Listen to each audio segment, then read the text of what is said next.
Hello and welcome to the next session of our Ravnica game, Dungeons and Dragons 5e, here on the Gauntlet Gaming calendar. This session is part of the Gauntlet Gaming community, which is an online club that you can find out more about at gauntlet-rpg.com. My name is Lowell, pronouns he, him, and if it irritates you that I've said that, then maybe don't watch the rest of this series. There we go. All of our sessions on the Gauntlet are played with safety tools, and we have a code of conduct. And, come and check out what we do. We have an open gaming weekend that we do to onboard people and teach people who maybe haven't played online games what it's all about, coming up at the end of March. I'll give more details about that later in the series. We are playing using Roll20. So you may hear us refer to the map and talk about that. Like maybe once a session, I'll remember to screen share the Roll20, but often I will forget. This is more theater of the mind for you than perhaps for the players. So we are going to get started today. We leveled up our players last time, and the characters have moved to 3rd level, which is a turning point for D&D characters, in that there are some choices that are made at 3rd level that are kind of interesting and important. And so we're going to start out with the logistics of that today, going through with each player and seeing what choices, what decisions they've made. And then we're going to kind of follow up what that looks like in play. So Jim, is it okay if I start with you? I cannot hear you. How about now? Now I can. Cool. I was doing stuff in the house before, and if my microphone is just on, the washing machine and stuff feeds back in, so I didn't shut it off. So there we go. But yeah, please go right ahead. Yeah. So tell us, Prelate, you've moved to 3rd level, and what does that mean for your character?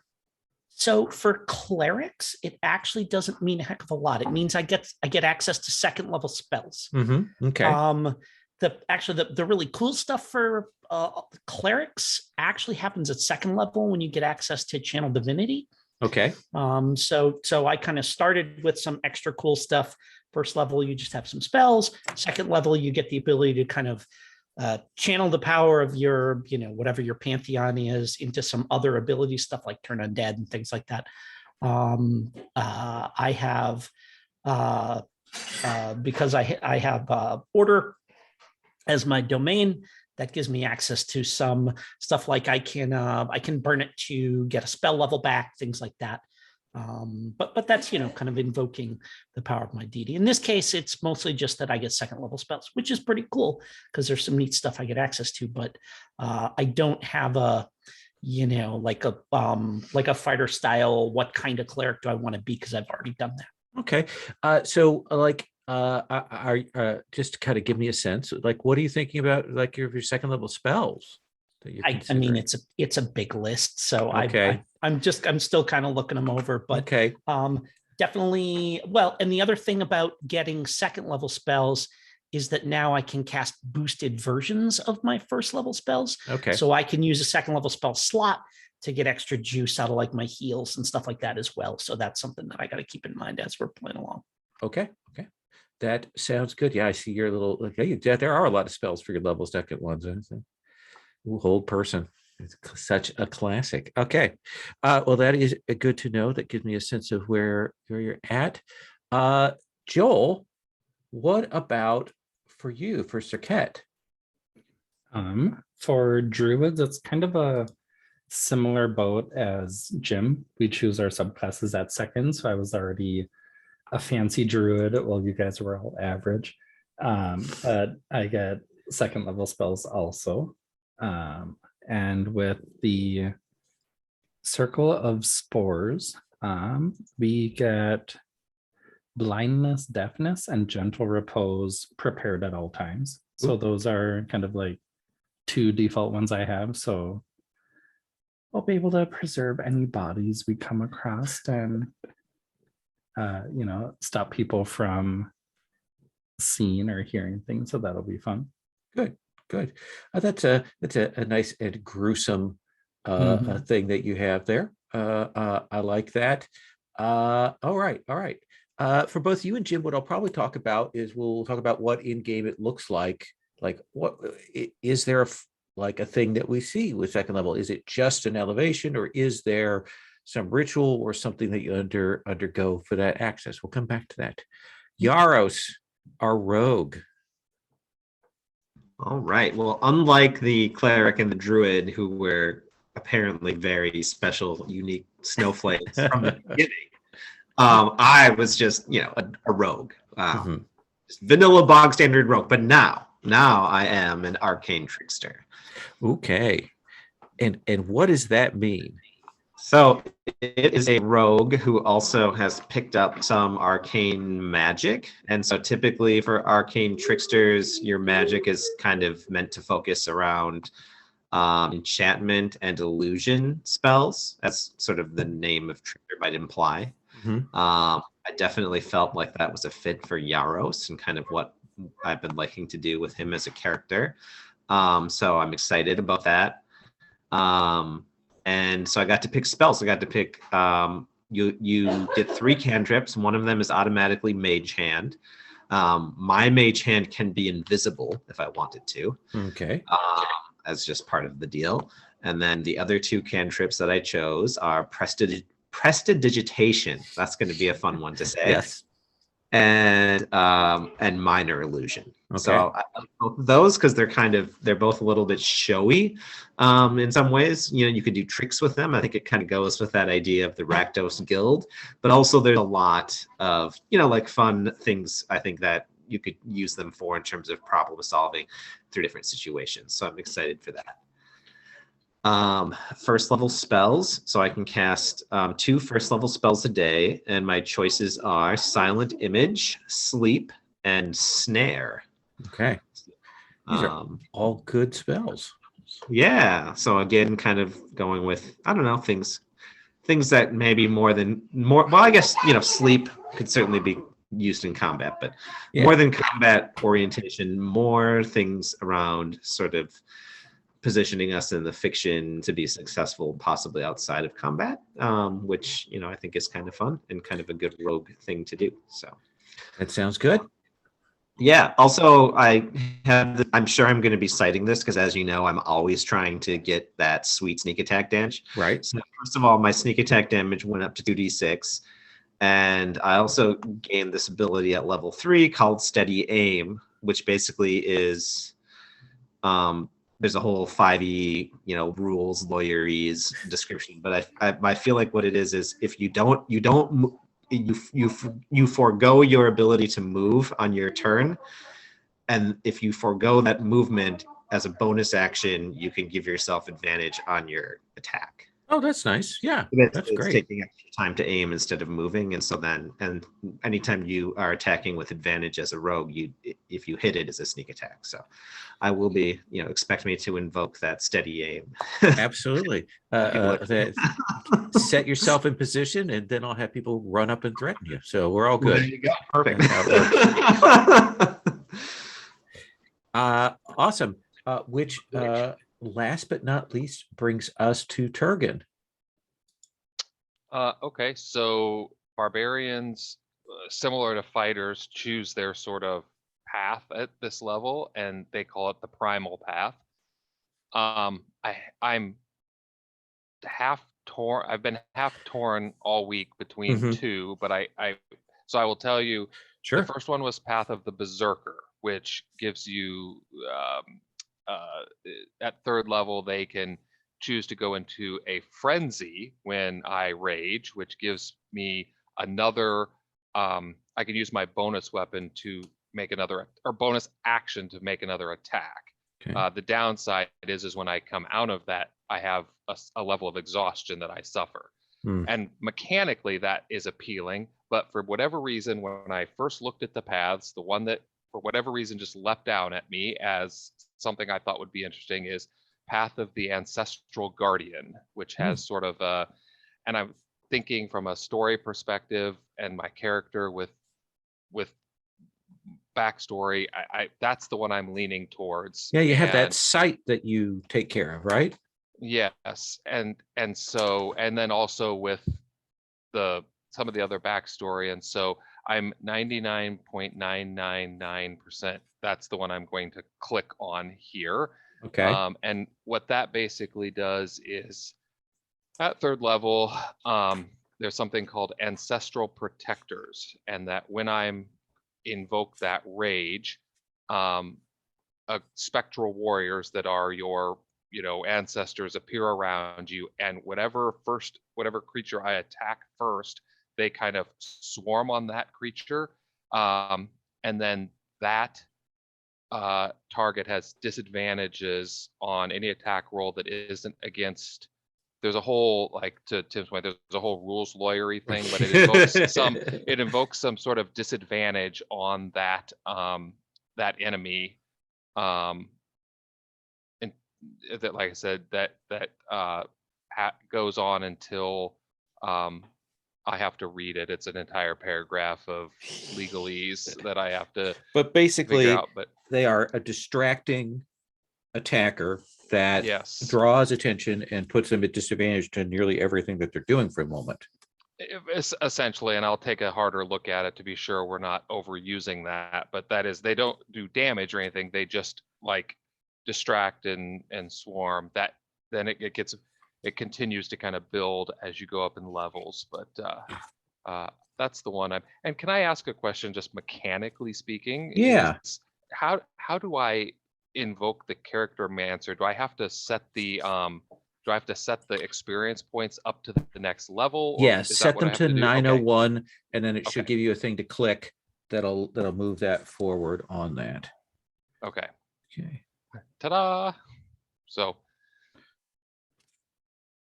that's great. I will say, I do know from reading that exhaustion is not that bad.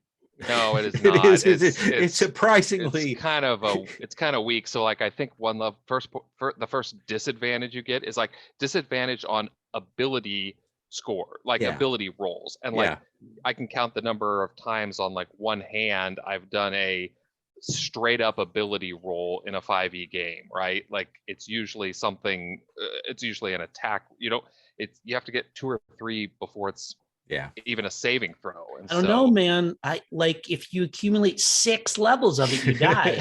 So right. Oh, that's so weird. Yeah, indeed. So I like both of those, but I do think in terms of character color, the second one is certainly more interesting. Yeah, and that's what I think I'm going to take. So, do we have the choice of doing the roll or the average for our hit points? Or Absolutely. Is there a preference? Yeah. Okay. You can do either one. I am risk averse, so I'm taking the average. Yep. I will admit that after last week in the Roll20 fiasco, I on Sunday to pay me back for that, when I was playing Legacy, we had a series where I don't think for about a dozen rolls anybody rolled over a 5. And in fact, one person rolled with advantage and rolled 3 1s. And it was a nightmare.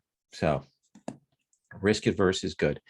So Prelate, what do you suppose amongst your order and amongst the clerics and amongst the Azorios, like this, what is the thing that we see to represent that transition, that rising up in ability? Is there a test you undergo, or is it a ritual, or what? Yes, there is a test.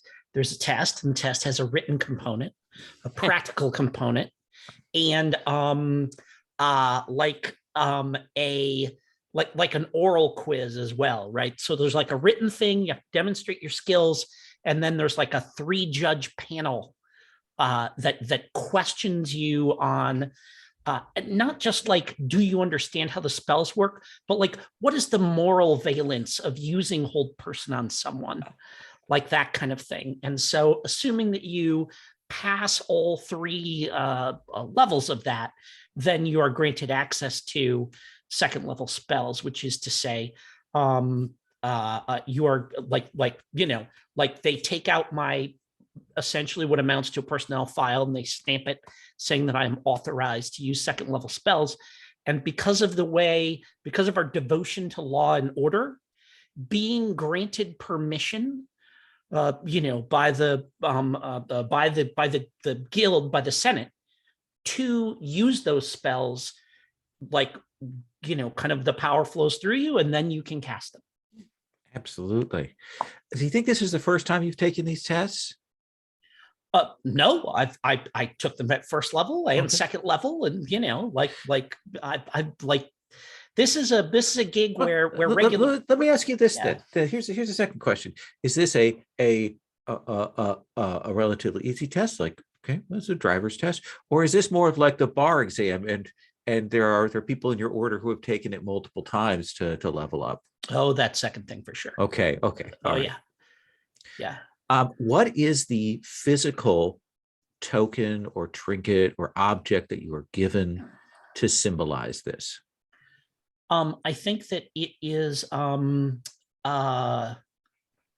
know what? I think we have a bracelet, Mhm. right? And the bracelet is a little chain that kind of represents the, the kind of the links that bind us together, all this kind of stuff and everything. And it's just it's like a simple little steel, chain. And every time, with every rank you gain, you can add another chain. Oh, right. And so it's like, and now I've got a little thing that's like kind of 3 little chains joined on a bracelet. Maybe there's a couple of clasps that kind of hold it together so that they don't sort of, like go all over the place on my arm. But, very high ranking members of the Senate will have, kind of like multiple rings on their arms and stuff like that to indicate their rank. Awesome. I like that. I'm going to ask some more things about your duties later on. We're going to come back and look at that. Serket, we've got a very concrete movement from second to third in the Azorius amongst the Golgari and those who practice magic amongst the Golgari. Like, what do you suppose that transition looks like? Is it subtle? Is it noticeable? Is there a ceremony? Is it a process? What do you think? I think it's more subtle. It's kind of done, like, I think Serket's been practicing a bit, well, not with the group, but like I don't remember what we called the person, but the person who spoke with the dead last session or 2 sessions ago, like, has been practicing with them, kind of learned gentle repose from them, but has been working with their commune, their hippie commune that they're a part of in the warehouse, and has been building it up. And it's more they're kind of being recognized for the work they've put into that hive essentially. And so there's a small little ceremony. And Druidic spells, are they, do you imagine them like clerical spells, that they are inspiration that you get? Is it technique that you learn? Is there a book that you get? How does that happen? I think it kind of comes from nature. And so you have to there's a small ceremony where there's this boggy swamp area kind of in the basement of the warehouse, and you make a floating mushroom flower bouquet that you put on the swamp and float, and it joins hundreds of other swampy flower bouquets that kind of combine, and that connects your energy essentially with the energy of the other spellcasters. So these spots are really important to your order, these sort of verdant areas that have built up that are channels for that power. Okay. And you had mentioned early on about having attended a kind of a school. Is that the warehouse group, or was there a more formal school that you had gone to? It wasn't formal, but it wasn't at the warehouse. I think we've like in our communes, we've kind of dug to the sewers systems, and that's kind of how a lot of the Golgari swarm travel. And so there's like a large cavern in one of the sewer areas that you can go to, and someone's essentially like set up a learning area where like anyone can go to learn information. I like the idea maybe that there is some connection with the magic school. Like maybe there are teachers that come down to learn and trade information. So there is at least some loose connection there. Yeah, like the cavern where we learn is definitely underneath like one of the mages colleges. Nice, nice. Yaros, what, like, how is it that you learn to cast magic? Is it that you go and read something? Is it that one of the higher level Rakdos like infect you with the spells? Is it that you go and petition someone? What do you think that process is for you to rise up to become an arcane trickster amongst your order? So I think in the Rakdos Guild, everything that you do kind of hinges on these big sort of lavish performances, as well as sort of the other pieces you do politically to kind of make things difficult for people, for the powers that be. And so I think that sort of on the performance end of things, I think it's almost like the more prominent that you become in the performances, you start to learn that there are these sort of magical incantations that are sort of sprinkled into the performances to create these effects. So I think it's like as you get a more prominent role, it's almost like in the process of like rehearsing and doing these performances, you start learning these incantations, these prestidigitation incantations and the illusion incantations to sort of spice up the act. And then you're expected to sort of be able to practice those and just kind of take them from there. So a kind of a revelation of secrets, things that you've already encountered, but now you're seeing the underside to them. They're teaching you how to really use them. Yeah, I think so. And do you have a mentor, or is it you're part of a troupe, or how does that work for you? Yeah, I think it's a performance troupe. And I would imagine that it's probably a higher level Rakdos member that is sort of like the leader of my particular performance troupe. And they are the person that then, decides, okay, it's time. This one has advanced enough. I can take them under my wing and teach them these tricks of the trade that are the things that really make our performances stand out. Are they addressed as the choreographer, the director, the producer? Oh, wow. That's a good question. I kind of like choreographer. Okay. I don't know if Rakdos would have any truck for director. That's too hierarchical, but Okay. Choreographer, yeah, I like that. Okay.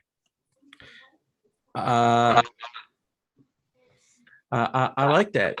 Is there anything that you like get as a symbol or a marker or something that changing your costuming that signifies this advancement? Yes, I think so. I think it's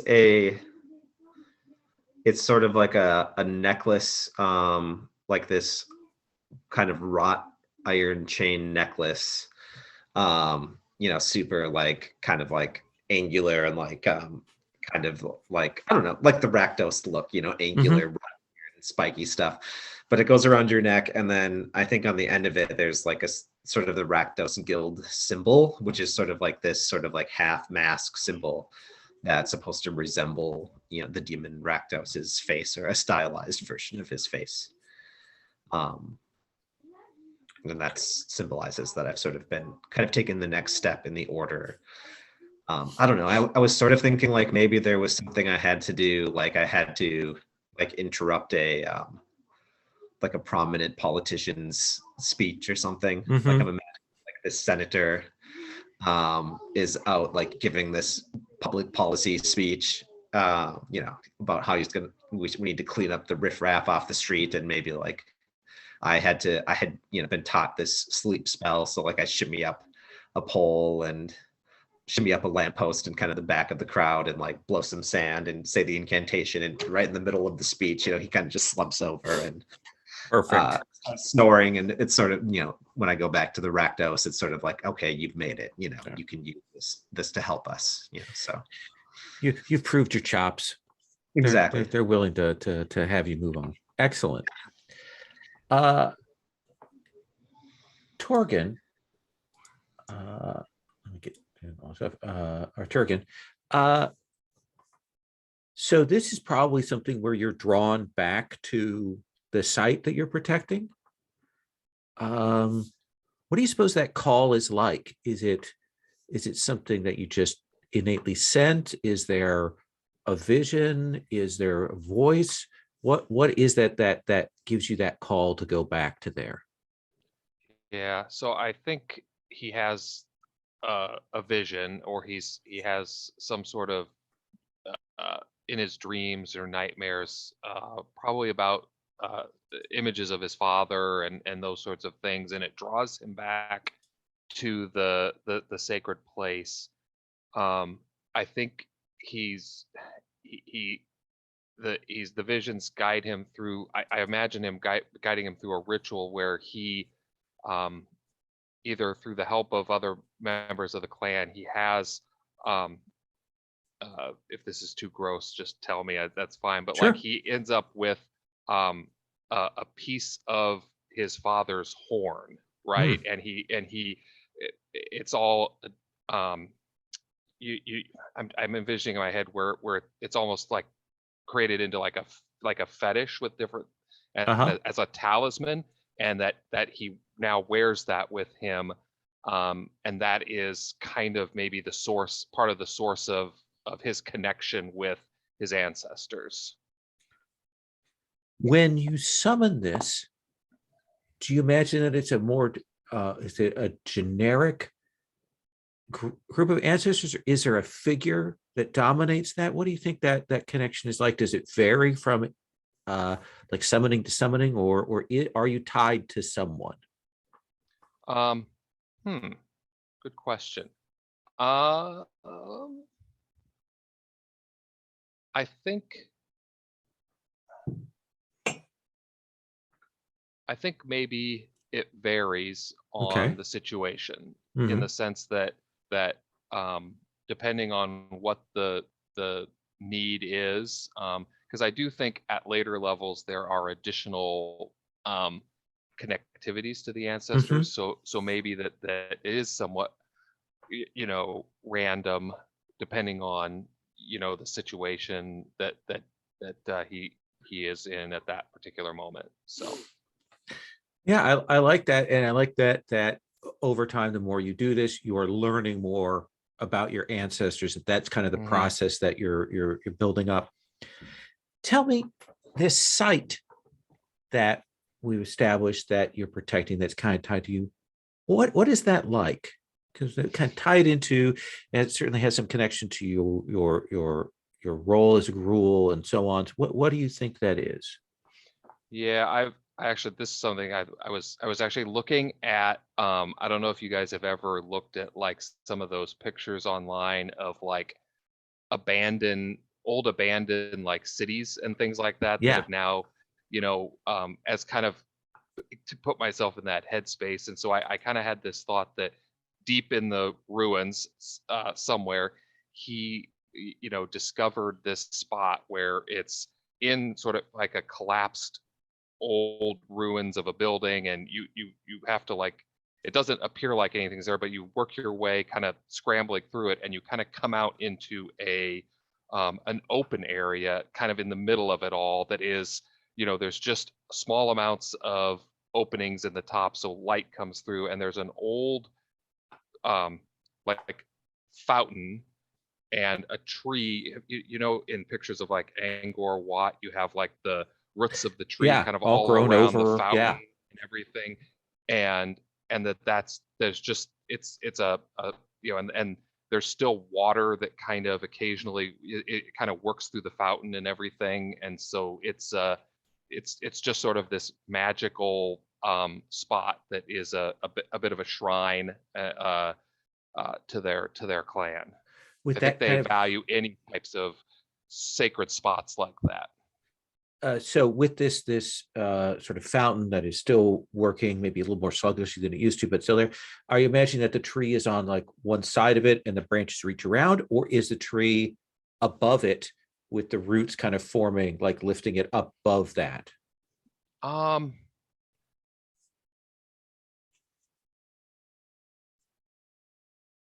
Or something else? Yeah, I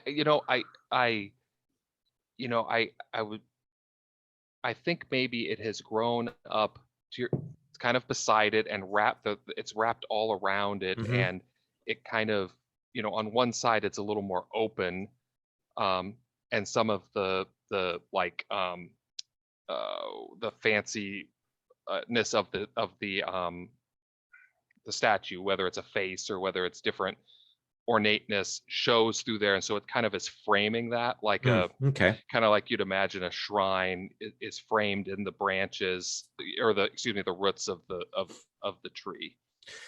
I like that. I like the idea that when you come and look at it, you may not even realize at first that it's a fountain, just because you've got that combination of like the roots are melded strongly with the stone, and they become a different thing in that. Okay. And just I think other members of the clan or people come and they leave offerings and things in that sort of area there, and he's just sort of a protector or a caretaker of the shrine. So one last question with that: did you discover this place and that's why you're the protector, or were you assigned this place, or something else? I think at some point shortly after, when he was younger, shortly after he was spirited away to the clans, Mhm. he came upon it and felt himself drawn to it. He found it, and has just kind of taken upon himself to care for it. That sounds great. It's the softer side of Softer side of gruel. So I want to cut briefly away from all of this to a room, and we can see that it's an Is-It chamber. Jim, what tells us that this is a chamber in one of the Is-It guild houses? Are the magical? They're the magical engineers, a lot of magic- goblins, a lot of gnomes, that kind of thing. I think what tells us is that it is it's powered by what we would recognize as like electric light bulbs. Mhm. Like it, like the place is lit up by these kind of large bulbous glass spheres that have maybe not quite, maybe something that's more like a, like that kind of like zzz, Yep, the Van de Graaff generator. yeah, kind of thing. like that kind of thing. But like the place is just the light is unnatural. It's like bluish tinted, and it gives everything a little bit of a like a pallor. But it's bright. It's like there are, the shadows are extremely sharp. Serket, when we see this place, are there windows? Are there ceiling markers, or is a sense that we're underground? Like what's the feeling of this room? I think there are windows, but they've been plastered over essentially with like whiteboards, almost like people have either tacked up schematics, or they've taken some type of grease pen and just written on the windows and like such dense algorithms and equations and stuff that it's hard to see the outside. And there are probably some servants in here. What are the servants like, Yaros? Like who are the people who are attending on Tithios Vec as he's meeting with some of his people? Gosh, I think that Tithios definitely likes to feel big. So Okay. smaller people. He's Okay. got gnomes, he's got goblins, he's got halflings. I think he likes the idea. I think when he's sitting in his chair, it's sort of like he's like the Tonight Show host, where his chair is like 4 feet higher than anyone else's in the room, and then maybe it. So even when like his servants come up to attend to him, they're short enough that even when they're standing next to him, he still looks bigger. He could still look down at them when they're standing next to him. He never looks up at anybody. So he's got these smaller races attending to him. Perfect. And we got Tithios. He's dressed Finery Guild markers and colors that he has. He's behind the desk there. We see that room. Turgan, what is the ostentatious piece that's a display of wealth that's in here? Like, what's the thing in here that's clearly there to show I'm hugely important and wealthy and powerful? Let's see. My brain is failing me now. Sure. Ostentatious display of wealth.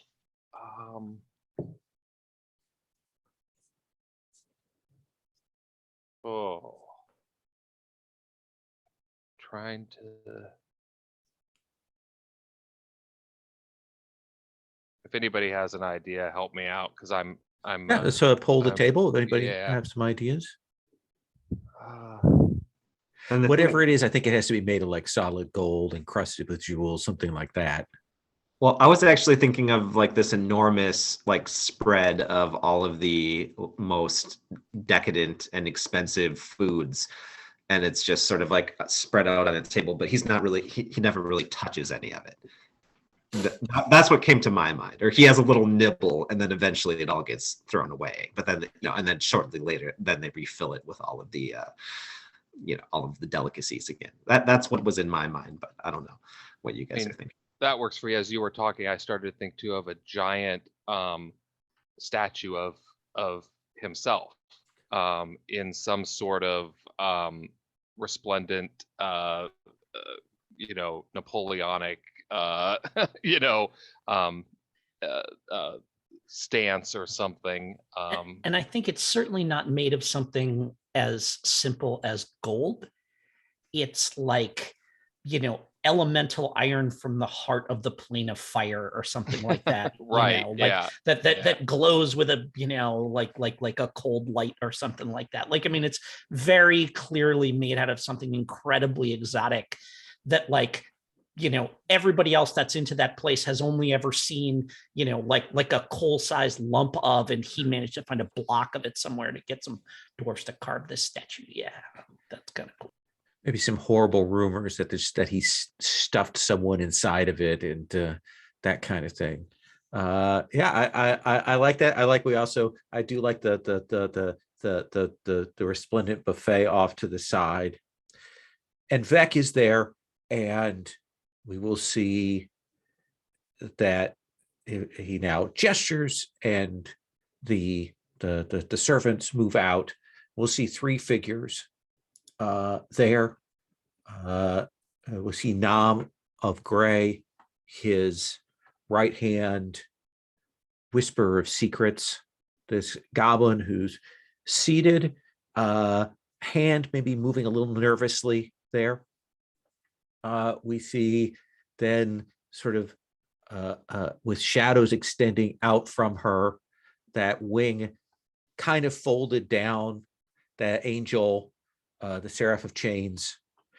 She's got that bent as best she can, but the light doesn't make the shadows right around her.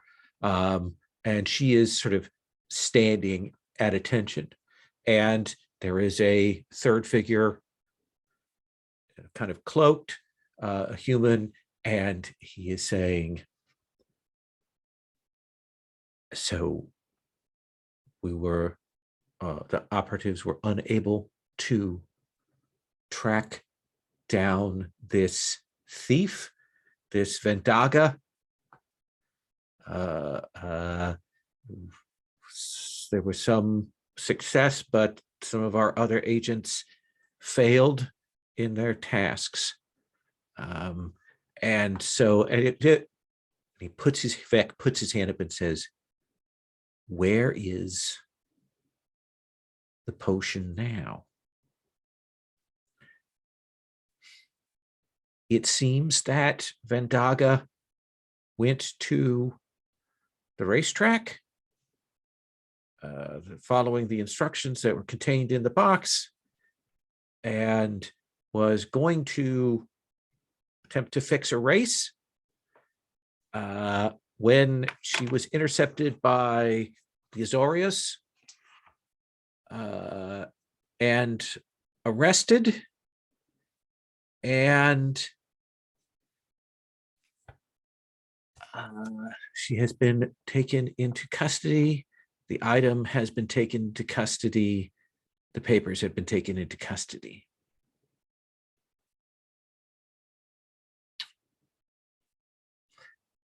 A long pause. This guy's getting more and more nervous. Vec says, "Is there anything to tie it back to us?" No, not at all. Vec says, "All right, we will count this as a loss. You are dismissed." And he will leave. And Vec will turn to Nam, the goblin, and will say, "I put the blame for this squarely on you.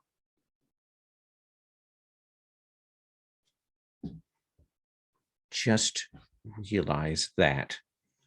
And then he turns to Seraph and says, "Kill that man, kill the courier, kill everyone along the supply chain." Who were the agents that were sent out? Was it the rats and the widow sales? Kill all of them. I want them all dead. I want nothing of this to come back to us. And she'll nod, and then he'll turn to Nam, and he says, "You came here with a matter?" The goblin says, "The Orzhov are asking about the situation and about the loan marker."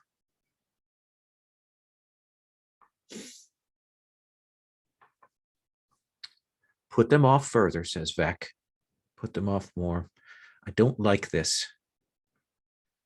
I don't like the feel of this. This seems like an accident, but I don't like this."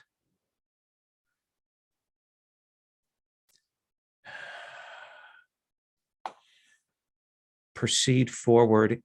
If you can find that man, if he has returned to the city, track him down. Continue with the other operations as best we can. Our timetable is short." And they will rise and bow, and they will leave. And when they're gone, Vec will kind of lean forward to what must be a magical intercom of some kind. And he will say,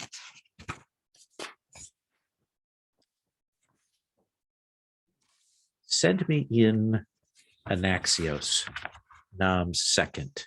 I would speak with him about his future."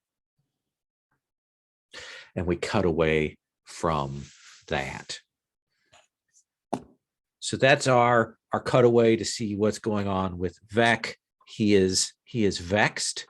Before we started, we had established that he had already gotten into trouble with the Orzhov a little bit, and this seems to have doubled down on that for him, having lost this potion and the ability to fix some of the races. Prelate, what do your guild duties consist of? Like, what do you do for your guild? I to some extent I think at this point I'm kind of like a graduate student, sort of. Okay. I So very low paid. Okay. well, I mean, they give me a dormitory and meals, Okay. right? Yeah. And you should be grateful for that. Exactly. Yes. Yeah. And I teach classes. During their prescribed times. I probably have to teach a couple of classes a day, but they give us a lot of study time.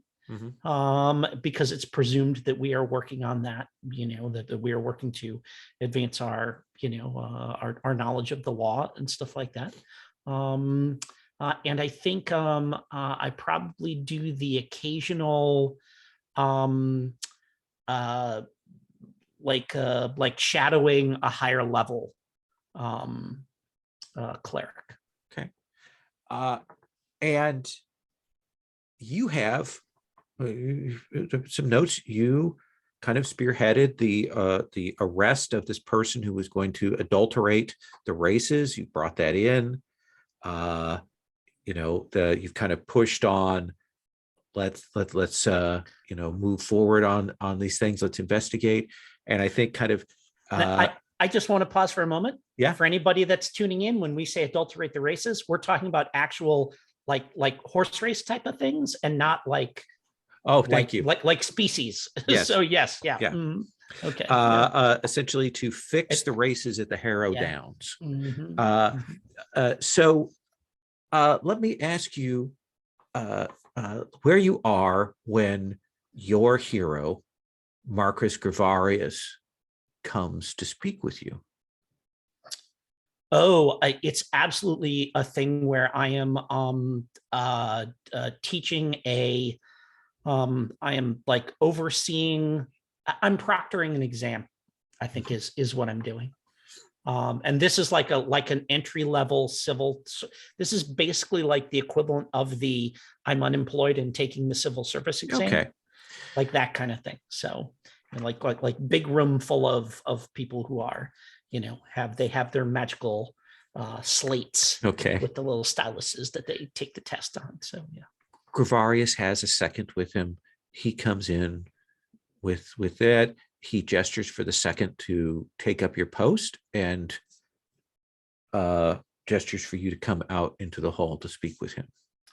And I do that thing where I take a moment and I kind of look to make sure there isn't someone else that he's indicating, and then I I stand and I do that thing where I kind of like shoot the cuffs of my my like tug my robes down to make sure that it's square on my shoulders, straighten my bracelet and everything, and stride out with my head high and my back held straight. Drintoul, I've read your report on the capture of this Vendaga and the notes on this larger conspiracy to fix the races. Sir, I'm honored that you would take the time to involve yourself in such mundane affairs. It is surely beneath you to be involved in such things. Nothing is beneath the notice of the law. Truly well spoken, sir. I could not have said it better myself. I saw that you had petitioned to continue to follow up on this matter. Indeed. Wanted to assure you that this will be given the proper level of attention at a higher level. And I wanted to personally assure you, and while we will not be assigning you to that case, I want you to be assured that it will be followed up on and looked into by myself. Excellent. If there is anything you find lacking in my report, any clarification or additional details that I can offer, please, I'm at your disposal at any time. I will keep that in mind. Thank you, Prelate. and he will walk away, and there is that bit where the hairs, the back of your elephantine neck, go up just a little. Sirket, what is it that you do as your guild duties? What are your usual practices that you have to engage in? I think everyone's kind of expected to, like, at this like lower level of being in the guild, everyone's expected to kind of like help out in different areas, you know, pick up different tasks, kind of whatever is needed by the commune at the time. So like today, Sirket is helping with decomposition. And so like the people brought in but for the undertaker like that we had met with previously, like after they've kind of examined them, you know, taken the clothes to be like donated to a local shelter and like help out in other areas. The bodies are brought to like the gardener that Sirket knows, Adriel, and kind of like submerged under the swamp, and like you know, like maggots are kind of poured in, and like other you know, animals or carrion animals or carrion insects kind of used to help like speed up the decomposition so that it can be turned into more like fertile ground or, you know, more useful compounds. And you're working that, the rich loam, doing that process, when you'll be called by your mentor who will say, there is someone here I think you should speak with. Okay. And he'll bring over this human, pretty burly, tall, beard, kind of gray and blonde, longer hair, kind of dressed very much traveler's clothes, but everything is worn, like everything has been fixed and patched and so on. And you can see he has kind of a eye patch over one eye, and that's kind of leathery and old.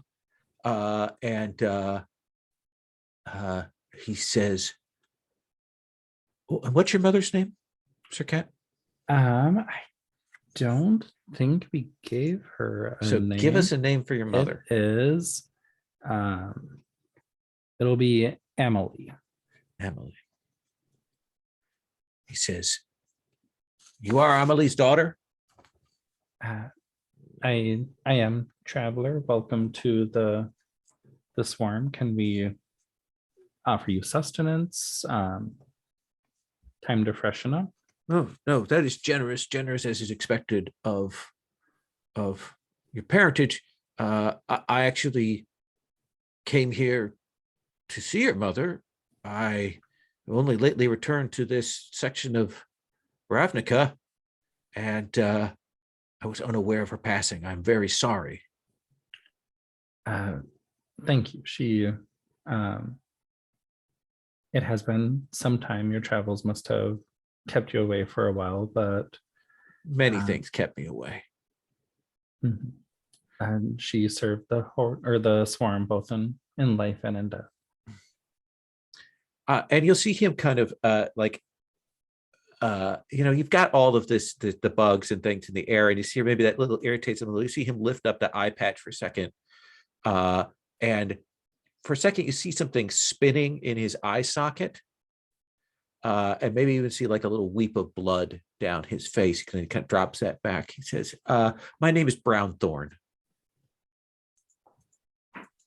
And you see him pause, like he's like, I may come to speak with you later. I had matters to discuss with your mother. I may be back. Thank you for giving me your time. Okay. Of course, if you you know, have no need of the swarm's facilities, I can see you out. No, please. And he's quiet and subdued, like he's clearly chewing over some things as you take him out of here. Okay. Yaros, what is it that you do as your guild duties?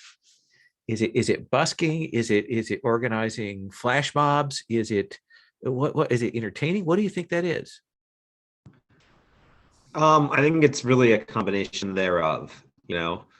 So it's like one day you might be part of a performance, another day you might be like setting up sort of a ramshackle stage that, you know, some other troupe is going to use.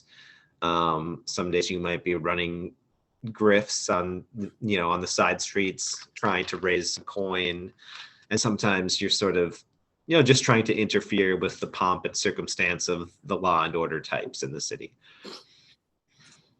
Absolutely, that kind of, and you move around, never staying too long in one spot. I assume moving from district to district kind of thing.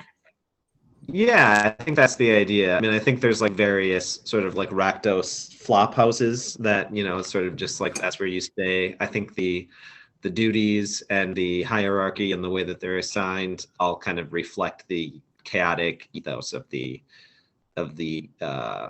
cult itself.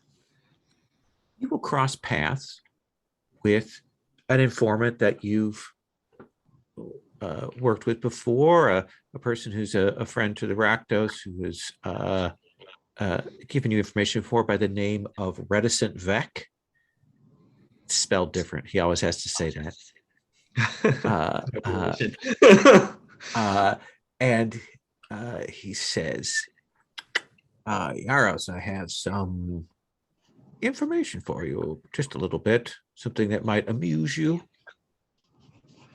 All right. Well, Reticent, don't take your name too literally, and go ahead and spill it. It has been a long walk here. I am a tad thirsty, perhaps a coin or two. Ah, yes, of course, of course. I'll hand him a coin so he can go find something to his liking.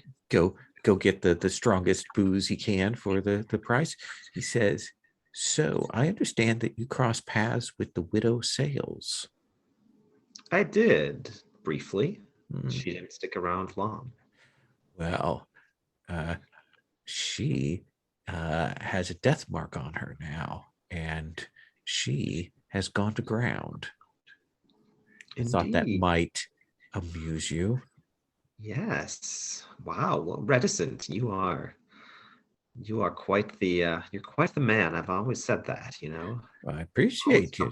You're a flatterer, and I like hearing that. Well, of course. What else do you know? Do you know where she might be hiding out? No, I don't want to get tied up involved with that, but I thought given that she'd escaped from you, that you might be amused that she has not done well out of it. Yes. Well, I'm always satisfied to add a little chaos to someone's life. Let me just say that. I do know that. Well, Reticent, you've proven yourself quite the individual today. Here's another coin. Go. I can Go get. refresh yourself some more, my fine sir. Get a beverage and a rat on a stick. So good. And he will head out. Turgan, like the gruels are more informal, right? To say the least. Yes. Yeah. What kinds of things do you think you're called on by your pack, by the horde that you belong to? What do you have to do?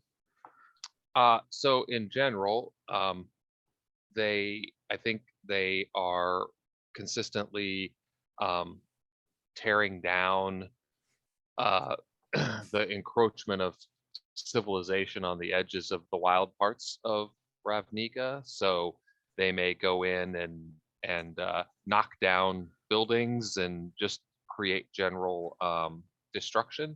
And also, I think occasionally being called upon to go on raids into the city and just be generally chaotic and destructive. And there are different groups, different tribes amongst the Gruul. What do you think is like the the symbol or beast or marker for your group? So I think I chose the Zertar clan, which is which believes in the coming of the boar god. So we would say the boar, the wild boar. And you will hear that the tribes sometimes don't get along, right? There's definitely infighting and stuff.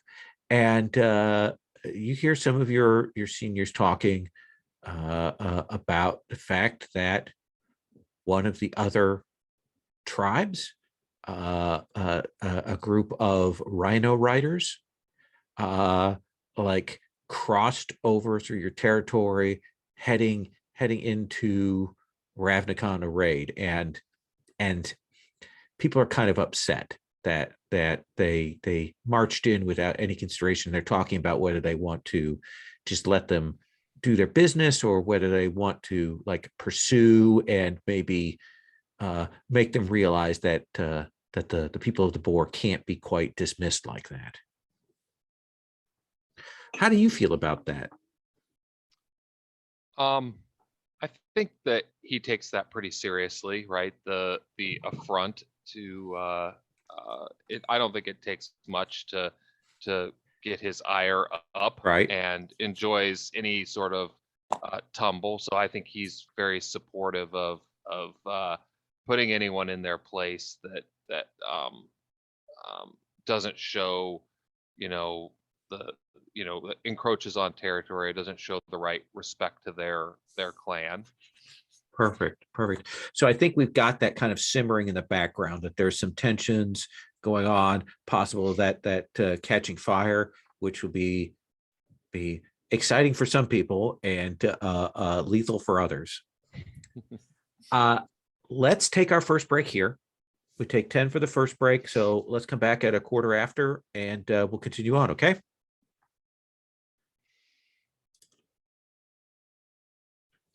So what I'd like to do is, we've kind of got some threads out on the table. What I'd like to do is give you a chance to kind of go around and see, like, are there things you want to look into? Are there people you want to talk to? Or do you want me to throw some things at you? Kind of do a once around of that. And then maybe we'll bring the group together at that tavern that you had that altercation with the goblins in session 1. So Are they still letting us in there? yeah, because you took care of things. As long as you don't bring your Boros friend, they will be okay with that. So that's kind of what we'll do it, and we can collab on building some things or stuff. I have a batch of ideas. We have plot threads out there. We can build on that. So let's stick with that same order we've been doing. Jim, what do we want to see for the prelate? Not 100% certain. I mean, we're not. Well, let me tell you something. We've got some dangling Go, ends. yeah, Yeah, I'll let you go say ahead. you will receive a very gilt-edged letter in an envelope that will arrive with your name on it, that essentially is to Prelate Drintoul and Company. And you will receive a note that clearly comes from the Harrow Downs. And it is a note from the person who manages that, Mr. Harrow. Oh, okay. And he wishes to thank you and your companions for your intervention in recent events. It took him some time to actually get your name, since the Azorios hide behind a cloak of anonymity. However, he has checked with his lawyers, and he said he's been told that it is permissible to present a gift to you and your companions, should you so desire it. And here are a set of tickets for box seats for the races at Harrow Downs. I will do a quick check with my superior to make sure that accepting this does not fall foul of any, actual regulations. They'll confirm that you had no idea that you would receive gratuity when you undertook the task, and they remind you that any gift that is accepted should not be taken as a compensation. They go through the whole rigmarole. Exactly. Yeah. They like nobody in the Azorius ever just says yes or no. That's not how that works. Right. So I kind of nod along. I thank them for their time. And then I will go around to find my friends to tell them that we have been invited to this event and ask them if they would like to attend as well. Absolutely. We'll kind of come to that when we meet up. Is there anything you want to look into? Anything you want to check on? Want to run down before that meeting? I am curious about. So we took someone into custody, right? Yes, you took in 2 people into custody. You took in our friend Vendaga, and you also took in one of her associates, the one that you rescued. Mm-hmm. So, as you said, just because of that feeling that I got when I spoke to my idol there, but that just like there's something about that like it didn't make sense that he would come to see me for something, but like really genuinely, I'm genuinely baffled that he bothered to take time out of his day to come see me for that. Mm-hmm. I would like to follow up with the people that we have incarcerated or that we have in custody and make sure, just check in with them, see to it that they're being well treated, that they're happy with their accommodations, that they feel like they've been well served by having, agreed to work with us. Certainly, you can go down, and certainly the gentleman that you rescued, Typhoon, is pleased to see you. Vendaga is less pleased, given that you squashed her scam. Mm-hmm. But yeah, they'll talk with you. You have the sense in speaking with them that, in fact, your senior Gravaris has already been down here and talked to them. And Typhoon will say, as I understand it, our sentence is to be brief. Yes, certainly. Your willingness to cooperate will be entered into the record as a mitigating circumstance. Your senior, the paladin, was asked some questions and ascertained the truth of our answers, and seemed to think that we wouldn't be here for very much longer. I must ask you, did you prevaricate in any way? He would know. No. He's a paladin. You don't lie to paladins. Very well. What was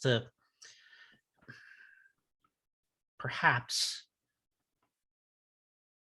you could tell me what you told him. And he'll kind of look over to Vendaga, Mm-hmm. and Vendaga will say he wanted the rundown on what had happened, if we knew who the person we stole it from was, if we had any sense of like who this was connected to, if we had any idea of what was going on, if we had any suggestions, threats, or ideas about what this larger thing might be related to. And I mean, we didn't know any of that. It occurs to me that there may be a way for you to additionally cooperate and extend the extenuating circumstances that will reduce your sentence. Oh, how is that? And I produce the invitation to the racetrack that I have been given. Mm-hmm. And I say, if you could provide us with information that would help us to ameliorate any other criminal activity that is occurring at the racetrack, that would go certainly some way towards, as I say, providing additional assurances to the Senate that you were cooperating fully. And Vidago will say, I don't know. I mean, I can give you the name of my cousin. And if you tell him that I talked to you and that him cooperating would help me out, maybe he'll be a source for you. That would be most excellent. Thank you. His name is Tumors.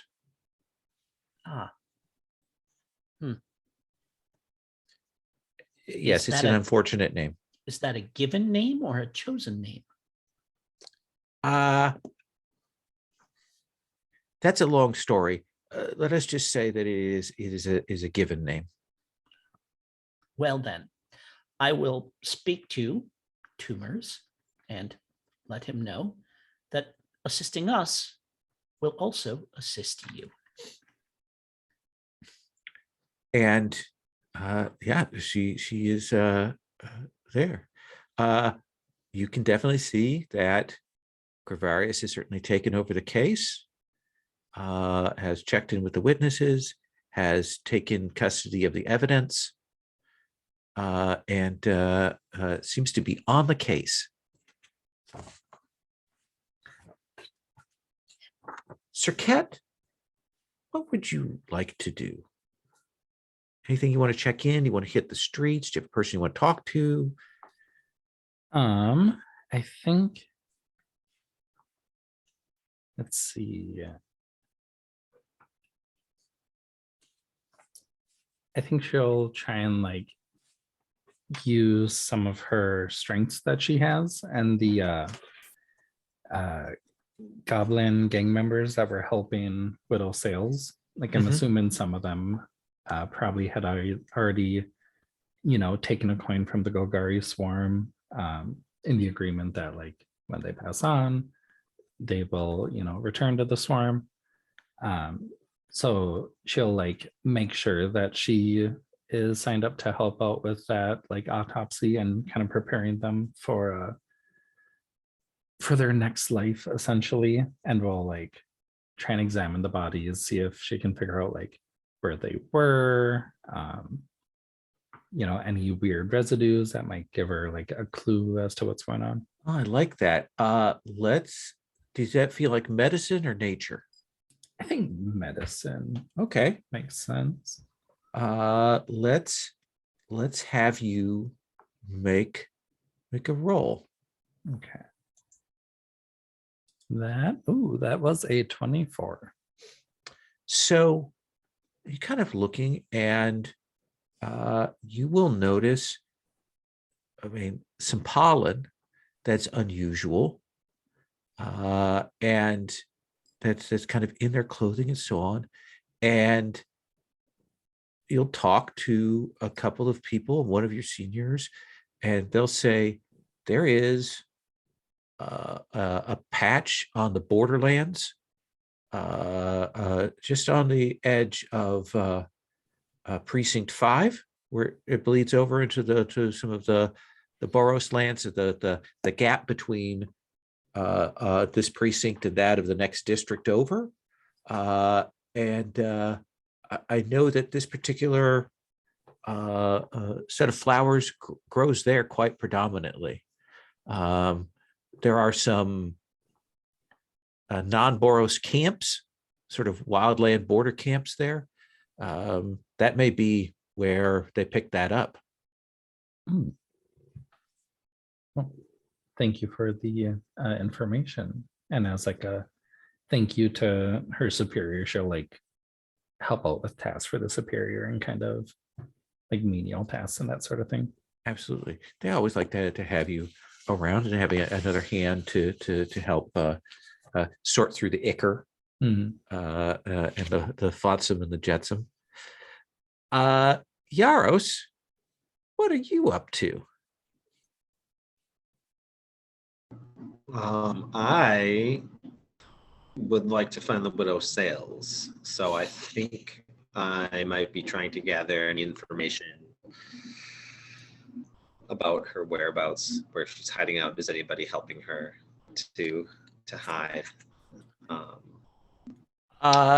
Can we assume that Serket, that you've passed on this information? Oh yeah, in probably like some creepy manner, she's let you know about it. So then probably, my feeling would be that we might, either just me or me with backup, might want to check out that area to see, if that's where her associates were. Maybe that's sort of the out of the way area that she chooses to sort of make a home base. So let me ask you this. Let's talk about the sort of the approach that we're going to be using it. Are you, once you kind of get in the area, are you talking to people? Are you doing more on the ground investigation? Are you sneaking around to try and spot things, or just general perception? Like what do you want to lean into for this? Because that'll kind of determine what we use and like how the scene plays out. Yeah, so I think I would start with, my usual method of sort of gregariousness and flattery to kind of find out what I can find out. And if I need to transition to sneaking from that point, then I will. So let's have you roll with persuasion. And oh, by the way, you guys have had a couple weeks. Everybody may mark they have insight again, essentially from doing your guild duties and so on. So everybody has that right now. Let's have you roll persuasion, and I think Serket's assistance will give you advantage on this. Okay.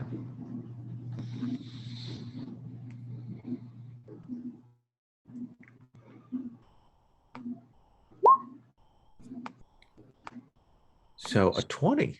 20, yeah. It's sort of flipping the thing where now the the advantage roll die is terrible. So you will talk to some people in the know, and eventually you'll talk to somebody who, what they do is smuggle people quietly out of the district, out of the precinct rather, to essentially what is called the Lockwood Camp. And it's a set of old burned out trees. It used to be one of those like nature preserves, one of the order. I can't remember what the name of the order is. That is the Celestion. Celestion. It was a Celestion place a long time ago, but when there was kind of a collapse of things, this was abandoned. But there are these old, huge trees that the Boros kind of leave alone, and people have taken to squatting there. And this person will confirm, yeah, there are other people after her, but the widow Sales, we shuffled her out there. She paid pretty coin to do it. Thank you. Yeah, like they'll even clearly they have no real loyalty to the widow, and they'll give you like I should probably in this location hold up, but I wouldn't want to corner her. Right. Did she have anyone with her? I only smuggled her. She may have friends there at the Lockwood Camp, but I didn't send anybody along. All right. Well, I certainly won't corner her. As you can tell, I'm a very friendly sort, and I simply wish to enjoy the pleasure of her company for a while. Just a long pause. Yeah. All right. Turkin, what are you up to? What are you looking into? What are you interested in right now? Particular lead, detail, character? What do you think? Doesn't have to be about the plot. It could be about other things. Right. Whatever you want to do. So I think he has spent some time at his sacred spot, kind of doing sacred spot stuff, I guess. And Caretaking, making sure the place. caretaking, Yeah. Okay. yeah, and I mean, and it's kind of I mean, I guess it's kind of one of those weird things because you're caretaking it, but you're also like not too caretaking of it because it's not supposed to be orderly and civilized, right? So it's kind of this sort of balance of that. But I also think that he's pondering on these newer acquaintances that he has, and he's they're different than obviously his clanmates, and he feels some affinity for them, but he's balancing that with definitely the prelate and his desire for order and structure and whatnot. But he's kind of dealing with these sort of emotions around that, and when you were talking with Yaros, he has Turgan has something that kind of comes with his background as the Gruul about being able to find. It's described as being able to find a suitable place for you and your allies to hide or rest in they call it the rubble belt, that area. Yep. But I'm wondering maybe if that would be something that could come into play if Yaros and he engage with each other about finding that he would be able to find this the camp that you were talking about, and as well if Yaros was if we have some form of, if we hook up and have communication of some sort of bout and he fills me in on that we might be able to find that place. If it's in sort of the wilds and the overgrown areas, I should be able to be familiar with that and be able to find that. Yeah. So let's assume that maybe what you do is a little bit of legwork to check on that, so that you have the information, and we'll bring the group together as for. Let's have you make a survival roll. You're going to succeed, but I want to kind of know the scale of success here. Scale of success. All righty. Let's just see. That's pretty good. So yeah, I think where this area is, because of its old traditions. The Boros do leave it. It's also a place that there's some black market work. So the Boros, there's some trading that goes on through that. And I think that you can identify a good safe passage. Like if you wanted to move your companions out, this is the route that you would take to get them out there pretty easily without being spotted or without any of the Gruul clans getting in the way, anything like that. Does that seem fair? Yeah. Okay. Yeah. Then I think with that in mind, let's cut to the four of you together at the tavern. My general assumption with this is most information has been shared between you already, unless there's anything that you're particularly keeping back. For example, I don't think the prelate's talking about his suspicions, but most other things I think are out there. Does that seem cool with everybody? Okay. So yeah, you're at the table. The waitress has brought over the tankards of whatever you drink. What do you drink, prelate? Do you drink? Not on duty, no. Not on duty, okay.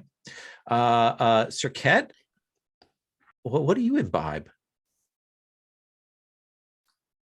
He probably starts off with like a very, very heavy tea. Okay. So a more conventional drink. Yaros, is it lager? Is it ale? Is it wine? Is it distilled spirits? What is it that is in your wheelhouse? Well, this particular establishment is the house drink, the flaming pepper, of course. That's right. I forgot about that. That sort of frou-frou drink there that you have. And Turkin, what about you? I would imagine large tankards of some form of ale, and I will drink mine. And since the prelate obviously is not on duty, I'll obviously take his as well. Okay. So. So we've got the four of you together. Information has been passed. Prelate, let's start with you. What are you saying to the group? Let you kick off this conversation.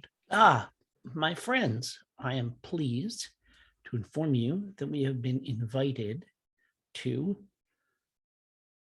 the races. And I lay out the invitation and I say, I have checked with the Senate, and this falls within the acceptable expressions of gratitude by a party who the Senate has aided, as opposed to a gratuity or inducement. And so I have been allowed to attend, and the invitation names you as well as my associates. I have spoken with one of our, and I'm like about to say her name, and then I kind of like look to the left, look to the right, and I say, our detainees who has agreed to give the name of someone who may help us uncover further wrongdoing there in exchange for consideration on her sentence.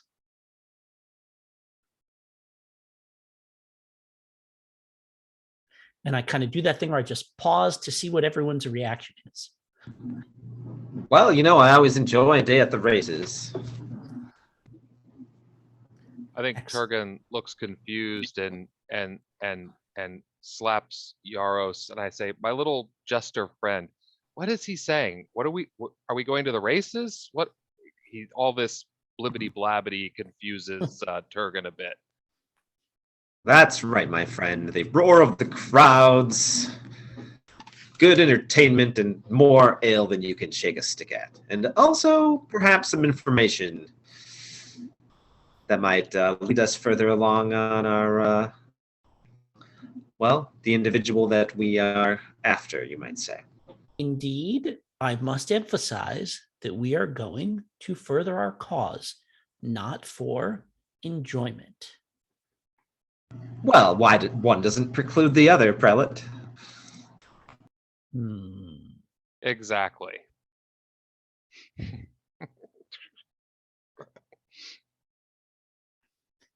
But have any of you learned anything else about our matter of mutual interest? Well, Turgan Sirkat and I have been working closely on finding this Widow Sales, and we believe we have, with a high degree of certainty, found exactly where she is hiding. So if it goes to, and as far as I know, our other friend's henchman hasn't found her yet, so it just goes to show we're much smarter than he is. So if we want to pay her a visit, I think we could arrange that.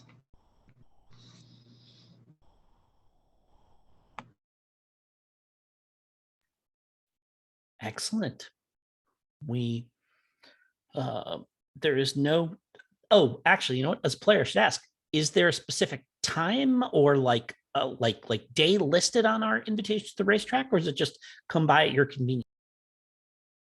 Essentially, it is an open ticket that invites you to one of the special boxes at your convenience. Excellent. Well, then I shall defer to the wishes of a majority of our company.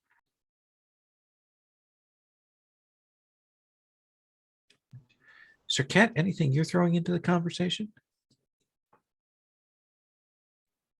Probably not. I think she kind of stays in the background. at the mention of the races, she does kind of like not sneer, but like have a little bit of a disgusted look on her face, like she doesn't really want to go to that. So, peeks up at the going to go after the widow sales. It sounds like we have a plan, and it sounds like we see you finish your drinks, gather yourselves together, and head out. Turgan, like, what do you imagine is the look here of the Rebel Belt? Once you kind of get outside of the line, the wall that kind of defines their precinct 5, and I imagine kind of past the bridge here, that's just north of, like, in this area, we're almost in the area where the compass is, then kind of on the map there. And this is the borderlands that falls between this district and the accompanying one. But so what do we see there?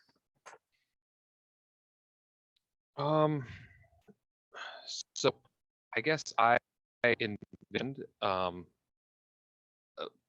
the rubble belt as sort of I guess I get kind of hints in my head of the parts of like Detroit that have just been abandoned and tore down and have just fallen apart as time has. And so I think that, like, as we're moving towards that direction, things slowly start to become less populated, right? There's a little bit less and less, and then kind of as we get into it, it's all of a sudden, it just kind of hits us all of a sudden that now it's wild and it's maybe the rest of the group just all of a sudden stops and realizes, hey, wait a second, there's nobody else here anymore, and the call of the wild is more prevalent than the sound of trade in the city and people popping about. So let me ask you this, because this kind of defines something in terms of what we're seeing here. Do you imagine that this is that there were wilds and then a little bit of urban pressed out and kind of collapsed, or do you imagine that it was urban and then at a certain point this collapsed and became the Rebel Belt? What direction do you think that goes in? That's a good question. I'm not super up on the Ravnica lore. Yeah, no, we're good. I mean, because it'll probably yeah. vary from area to area. Like this area that we're seeing here, was this a wild area that the urban sort of decay fell into, or was this actually a settled place that now is a Rebel Belt because things have fallen down? Yeah, I think I'm leaning towards this was at one point settled, and maybe it has been settled and not settled at various points of time, right? Okay. You said it. I kind of think you said earlier that this was kind of in that gray area in between precincts, that maybe over time different groups have attempted to move in and rebuild, but then have been driven out or things like that. So it's been I really imagine that at least initially there's sort of there's in that sort of gray area, there's some sort of almost that sort of like war torn sort of vibe to it, where things have been built up and tore down. But then at some point we're going to enter into where the sanctuary was at whatever time that it was, the former sanctuary, and it becomes a little more orderly because of the people who live there now. Sir Cat, this kind of ties to your druid thing. What do we see? What is on screen to show us that this is like a fallen Celestion place? I think there's kind of like where the there's almost the like Stonehenge like circles kind of in various areas, and they would have vines kind of growing around them, that the vines have like decayed and withered. Some of the circles have kind of collapsed down. Let's see, the Celestion were the green-white group, right? So I think like a lot of the stones it starts out very rough and natural, but then is kind of carved into like monuments, figures and that sort of thing. And they would be holding their like palms open with flowers growing in their hands. But then like, as like the decay started to take place, they've been graffitied, instead of holding like flowers, they're holding like flaming torches or, people's trash and that sort of thing. Mhm. And it's all these various like statues and kind of like druidic looking Stonehenge circles that's been collapsed. Perfect. And we've got these big trees that have kind of have decayed, but people can use them as living spaces. Like we've got the sort of the fallen version of the tree city kind of thing going on there. Prelate, what's your reaction to this? You were raised in Celestia. What have you ever been to a place quite like this? Or is this new? Is this old? Is this something you experienced before? What's your reaction? I mean, I think I've been to places like this before because we talked about how we kind of had done some adventures before. I think this place reminds me of where my friend died.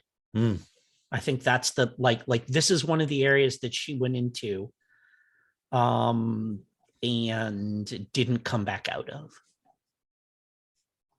Not that I think like it's a little too on the nose to make it this specific Right. ward, but it was one of these kind of places, one of these interstitial spaces where nobody was quite sure who held sway. And that's the other thing that makes me very nervous here is like, even if I go into, even if it's like a, like if I'm walking into one of the performances of the circus there, I know that their rule is in effect, right? And here I can't tell who I should be, whose rules I should be worried about, and that's very nervous making for me. Absolutely, and very it's anxiety inducing. Yeah, in some ways, right now Turgan is the authority on what is going on here, and then the other person who's kind of the authority is Yaros, because this is a hive of scum and villainy. Turgan, who do you know here? Not Turgan. I'm sorry. Yaros. I apologize. Thank you. So many names. Yaros, who do you know here? Like who's your person on the inside that's going to help you out when you arrive on scene? Yeah, I think that there is somebody who I knew as a child. I think we established that I sort of grew up in this sort of crowded tenement building that was for basically just having a bunch of halflings housed there. And so in my childhood days, there was a friend that I had. Does anybody have like a good halfling name? Let's see. Kneebone. Kneebone, I love it. Yes, Kneebone, that's great. Okay. So my pal Kneebone, when our tenement was destroyed, and in fact many of the inhabitants, passed away, either because they were killed by resisting the teardown, or maybe just from sort of malnutrition and homelessness afterwards. Do we have a name generator there? Yeah, you should always have access to the fantasy name generators page. Yeah. It is the single greatest resource for all games everywhere. Oh yeah. Yes, but would it have given me the name Kneebone? Because I think true. But yeah, that's a great resource. Thank you. So anyway, I think long story short, he was orphaned like me, and he didn't fall into the Rakdos Guild like I did, or the Rakdos cult, but I think he ended up here. And I haven't seen him in a long time, and so I wasn't really familiar with this area necessarily, but I do know that he's here. And I think he would love to see me, because who wouldn't? So Absolutely. So we are going to stop a little early. We're going to stop here. This is where we're going to take up here in that location, because I just got the news that the Hearts of Wulin is shipped, and that certain things I have to do in terms of the stretch goal stuff that has the timetable has moved up on that now. So I need to kind of wrap here so that I can get this move on to that. But we'll take up with this next time. Is that okay with everybody? Okay. I'm going to stop the recording now.